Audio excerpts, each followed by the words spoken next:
Comenzamos ahora sí nuestro programa de jueves, después de haber estado en este corte que nos hace que estemos juntos otra vez, y en esta ocasión con Nicole Landín.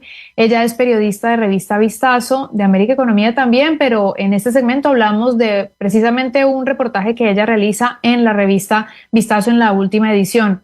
Y hoy Nicole nos presenta un tema relacionado a la acción andina, Juntos por los Andes, en donde habla sobre comunidades que están unidos por salvar a los bosques. Bienvenida, Nicole, qué gusto tenerte una vez más en nuestro programa. Gracias por compartirnos tus historias.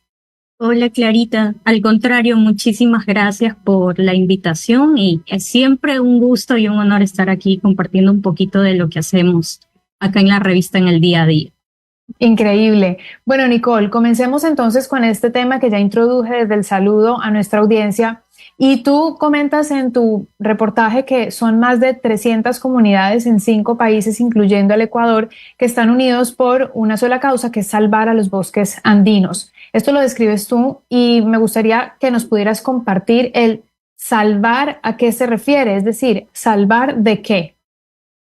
Primero, situémonos, ¿no? Entonces, los bosques altos andinos se ubican por encima de los 3.000 metros sobre el nivel del mar.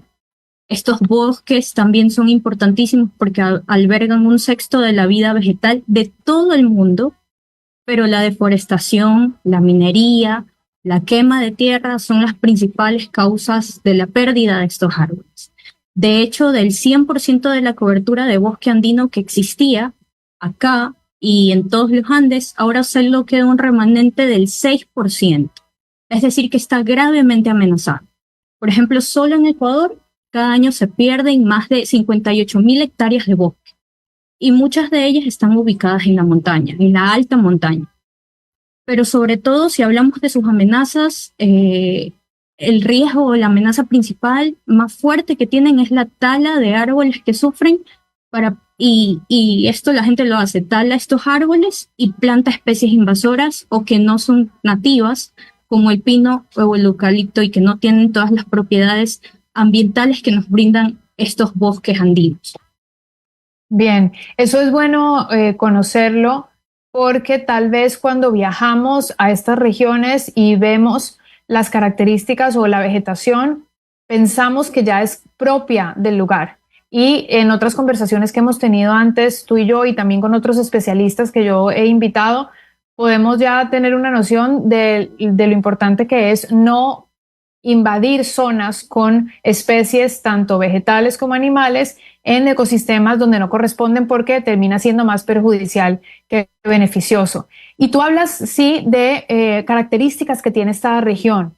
En el reportaje lo hablas y también nos explicas que es muy relevante su conservación. ¿Por qué? Entonces, como mencionaba, el bosque alto andino tiene, esta región andina sobre todo tiene servicios ecosistémicos importantísimos. Primero, regulan el clima, capturan carbono y juegan un rol clave en el suministro de agua de todas las ciudades y todas las comunidades aledañas. Los bosques nativos de la especie de Polylepis, que es la que estaremos conversando hoy específicamente, capturan el agua del derretimiento glaciar andino.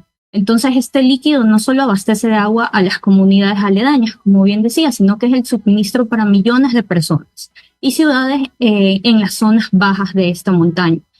En las entrevistas, por ejemplo, me decían que Ecuador tiene un grave problema de desertificación en la zona donde está ubicado el río Ambato. Y si no se restaura con especies nativas como el Polylepis, la provincia de Tungurahua se quedaría sin agua de aquí a unos años. Y eso es gravísimo.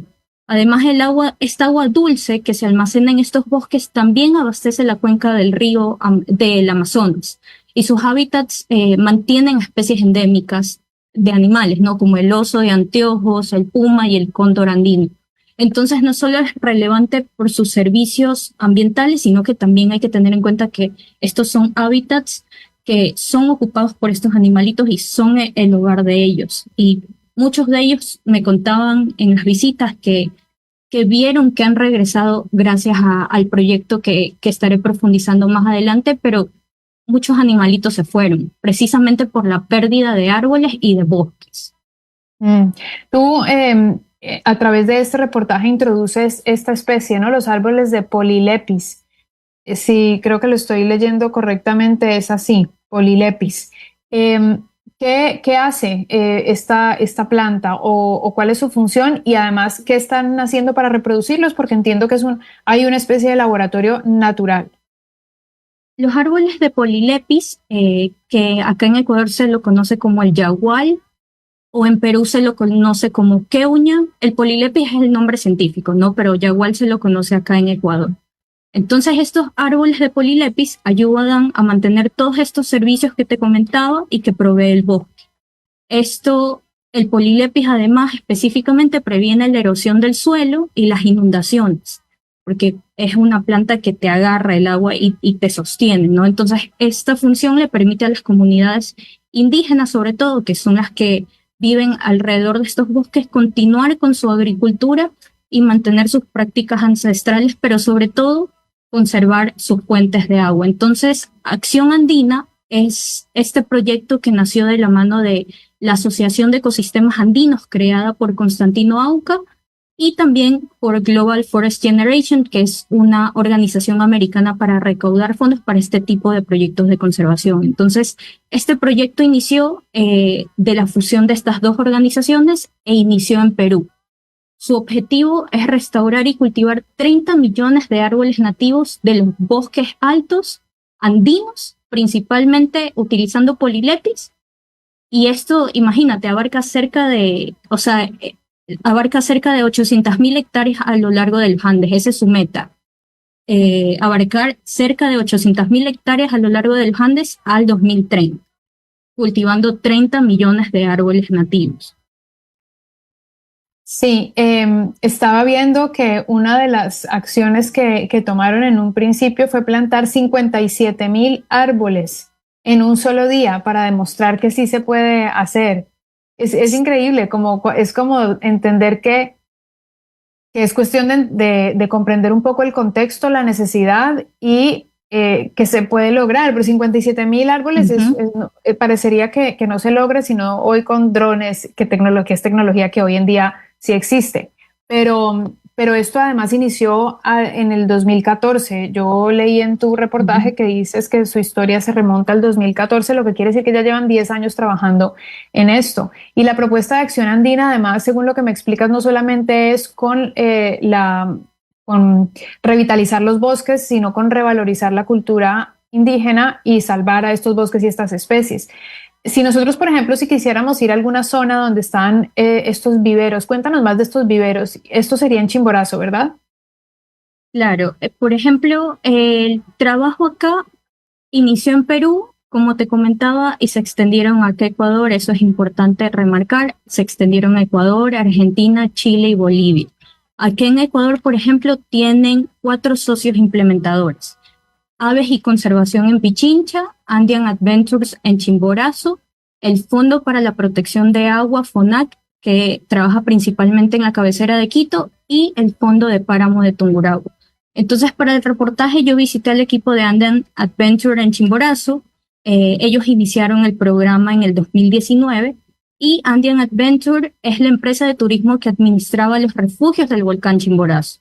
De hecho, son los únicos socios privados de Acción Andina.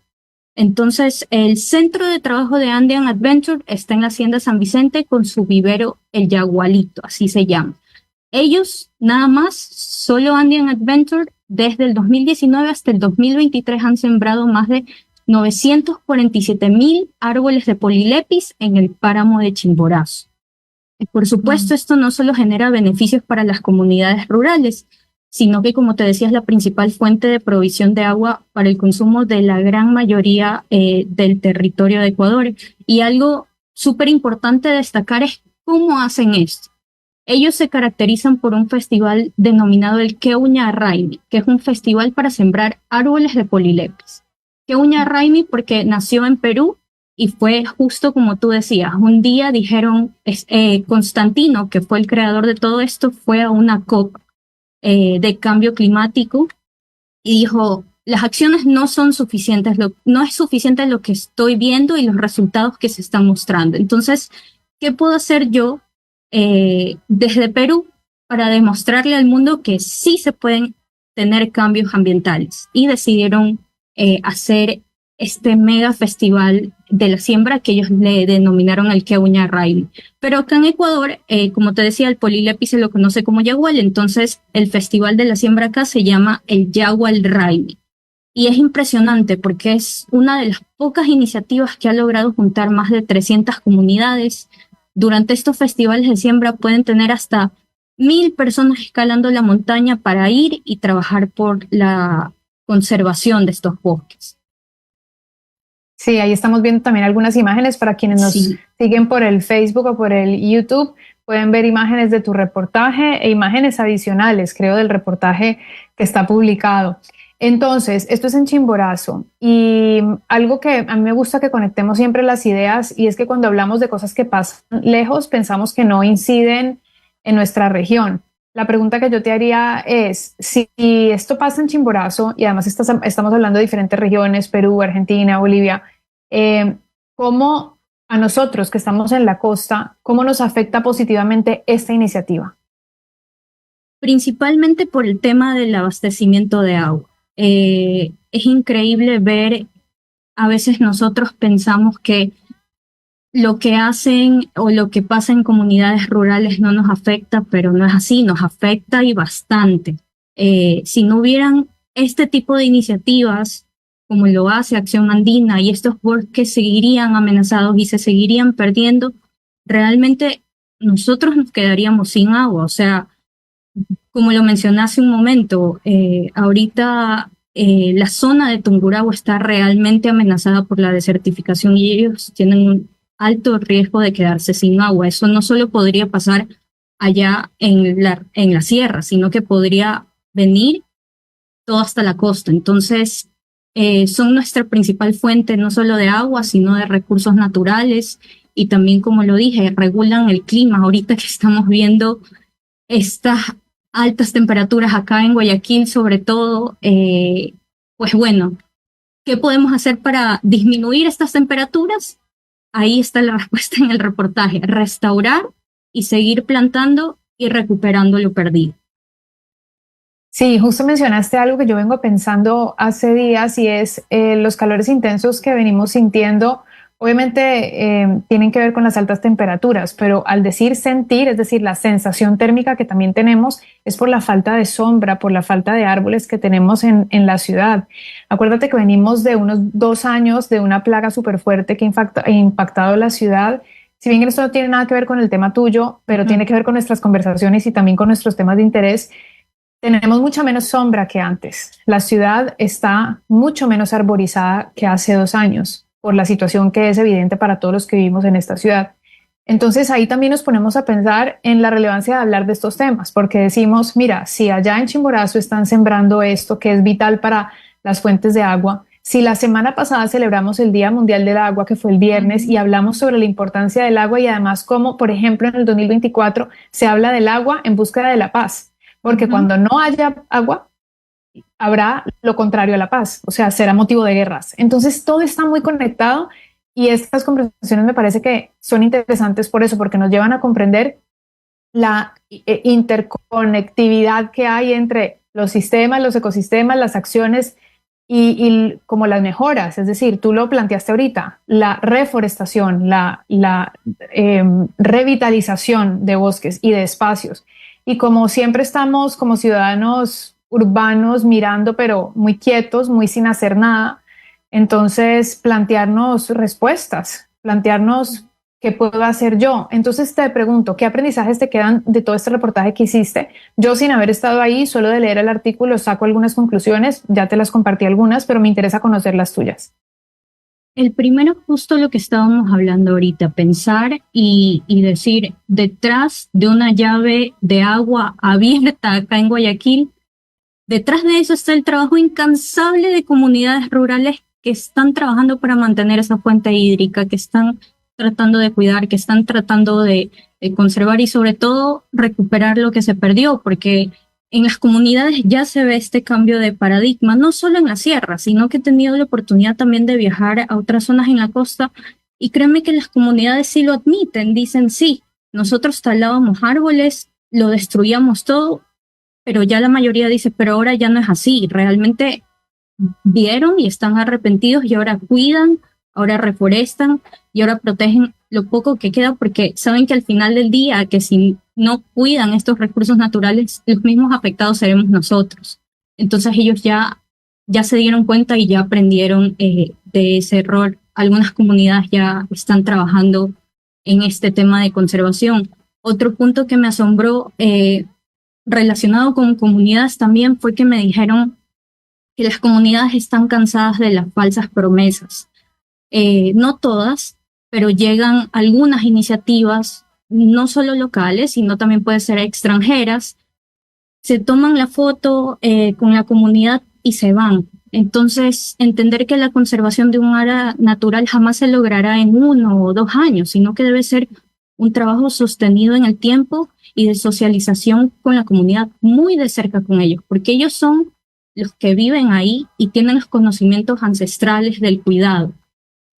Otra cosa que quería recalcar de este tema que que fue lo que vi y fue cómo yo llegué a este tema. Ellos, Acción Andina, ganaron un premio de conservación por el Programa de Naciones Unidas para el Medio Ambiente. Entonces eso nos muestra que es uno de estos proyectos que está dando resultados y que, como siempre decimos acá en tu programa, para replicarse se necesita más apoyo, no solo monetario, sino, por ejemplo, como ellos siembran polilepis, necesitan estas semillas en este caso, o necesitan voluntarios para ir, subir el páramo y sembrar. O sea, hay muchas maneras de aportar y que creo que algún gobierno local, si escucha esta iniciativa, podría ser interesante que se sume, ¿no? De hecho, Andean Adventure, que ellos están en Chimborazo, me dijeron que tenían apoyo de las Fuerzas Armadas, les prestaban vehículos, los militares iban a sembrar, entonces siempre tratar de que prime esto, ¿no? Esta cooperación, porque también a través de alianzas se pueden lograr los objetivos, como tal y como lo dicen los ODS. Totalmente, totalmente, Nicole. Qué chévere esas reflexiones finales también. Y es verdad, yo sí pienso, soy fiel creyente en las alianzas. Las alianzas hacen que seamos más productivos, que seamos más eficientes con nuestros recursos. Mira, solamente nosotras, 2 periodistas que tienen un mismo enfoque, pueden aliarse y masificar estas historias y de repente a alguien le llegue la posibilidad de decir, quiero conocer más sobre este tema, o simplemente inspirar para hacerlo en otra región. Las alianzas son fundamentales. Y bueno, hablando de eso, y ya para cerrar un poco nuestro tema, te agradezco por compartirnos esta historia y este reportaje Juntos por los Andes, pero me gustaría que, como todas las ediciones, me cuentes un poquito qué más hay en esta última, que yo la tengo en mis manos, ya la tengo, pero nuestra audiencia tal vez no sepa qué hay. Sí, en esta edición, siguiendo el hilo ambiental, está la edición verde, que contiene el ranking de empresas, de varias empresas acá en Ecuador, y hace un repaso a través de sus reportajes de estas acciones que hacen estas compañías para disminuir su impacto ambiental. Entonces, hay una mirada a varias industrias y qué es lo que están haciendo en esta transición ecológica, ¿no?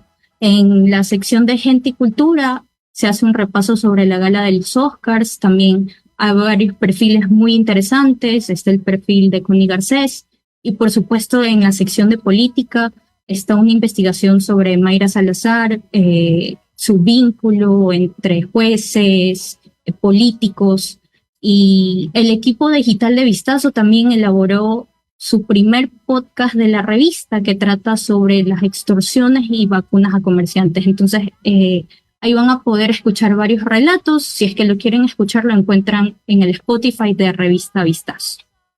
Muy bien, Nicole. Muchísimas gracias por este encuentro que tenemos cada 15 días, por compartirnos tus historias. Gracias por llevarnos, así sea virtualmente, a los rincones que tú visitas, y ya nos encontraremos en 15 días más. Sí, muchísimas gracias, Clarita, sobre todo por crear estos espacios tan importantes para hablar de estos temas de conservación, de ambiente, de desarrollo social.